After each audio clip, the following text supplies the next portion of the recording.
नमस्कार, ये धर्म रहस्य है और मैं डॉक्टर राजीव निस्प्रे आपसे बात कर रहा हूँ अपने चैनल धर्म रहस्य विद डॉक्टर राजीव निस्प्रे के माध्यम से। आज आपसे एक बार फिर क्लीम मंत्र पर चर्चा कर रहा हूँ। क्लीम मंत्र, जैसा कि आप जानते हैं,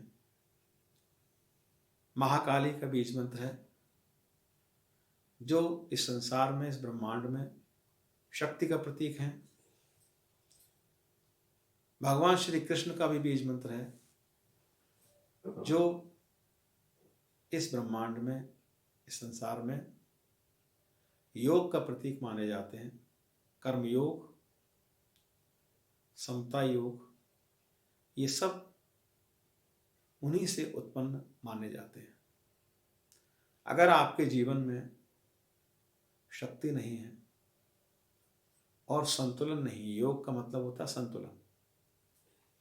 संतुलन यानी आपके आत्मिक और दैहिक दोनों शरीरों का अलाइनमेंट, उनका एकाकार अगर ये नहीं है तो आपका मस्तिष्क कुछ और सोचेगा, आत्मा की आवाज़ कुछ और होगी, कर्म आप कुछ और कर रहे होंगे। अगर ये सब अलग अलग रहेंगे तो आपका व्यक्तित्व निश्चित रूप से विकृत हो जाएगा और विकृत व्यक्तित्व से कभी संतुलित जीवन आप नहीं जी सकते। तीसरा जो संयोग है वो भगवान कामदेव, जो संसार में आकर्षण का प्रतीक माने जाते हैं, प्रेम का प्रतीक माने जाते हैं, उनका भी बीज मंत्र क्लीम है। तो अगर आप क्लीम करते हैं तो आपके जीवन में प्रेम और आकर्षण, इनकी अधिकता हो जाएगी।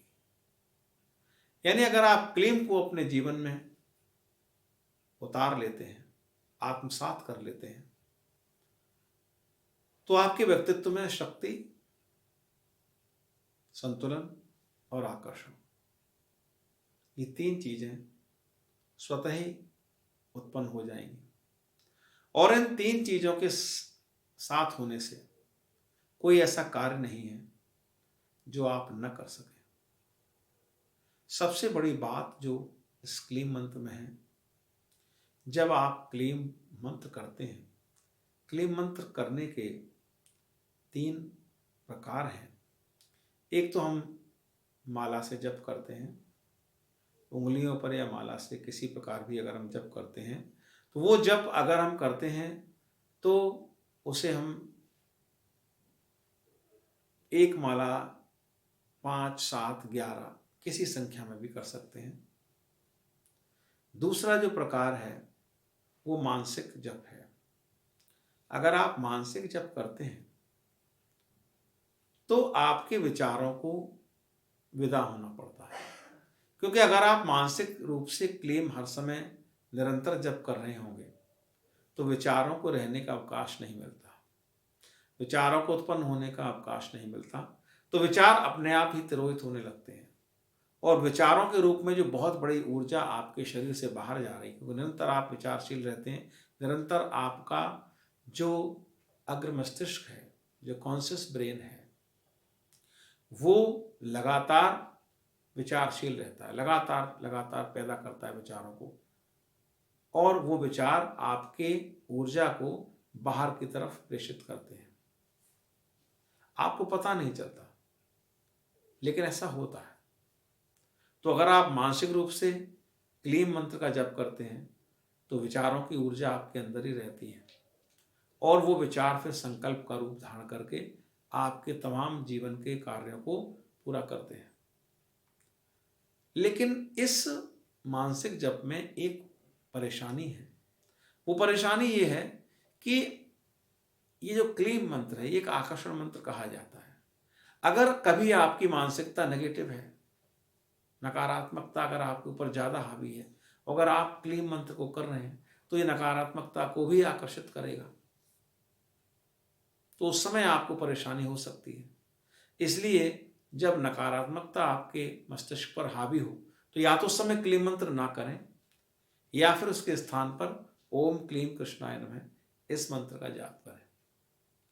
उससे नकारात्मकता आकर्षित नहीं हो। तीसरा जो प्रकार है वो क्लीम नाद है।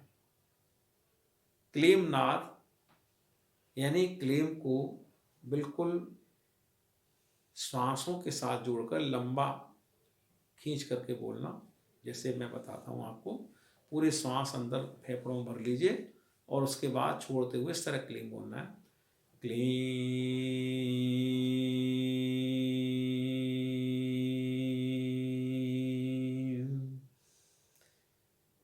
क्लीम।